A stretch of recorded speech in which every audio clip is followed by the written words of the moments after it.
રાજ્યની અંદર બોગસ ડોક્ટરોનો જાણે કે રાફડો ફાટ્યો છે. હવે કચ્છમાં પણ બોગસ ડોક્ટરનો પર્દાફાશ થયો છે. ભુજના ઝુરા ગામમાંથી ઝડપાયો છે ડિગ્રી વગરનો બોગસ તબીબ.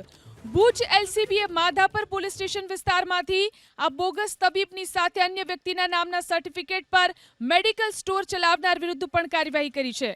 પશ્ચિમ કચ્છ પોલીસે કરેલી આ કાર્યવાહીમાં સૈયદ ક્લિનિક નામનું દવાખાનું ચલાવનાર હાશમ શાહ હયાત શાહ સૈયદ નામના વ્યક્તિનો પર્દાફાશ થયો છે, જે માન્ય ડિગ્રી સિવાય એલોપેથી દવા અને ઇન્જેક્શન પણ આપતો.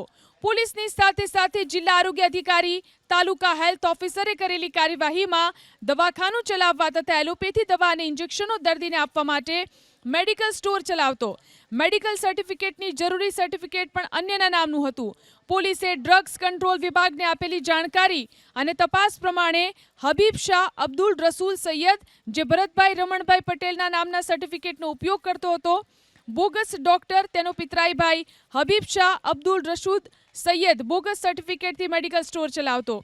મેડિકલ સ્ટોર ચલાવનાર સૈયદ હબીબ શાહ કચ્છ જિલ્લા કોંગ્રેસ હેલ્થ એન્ડ હોસ્પિટલ કમિટીનો પ્રમુખ હોવાનું પોસ્ટર પણ ધરાવે છે.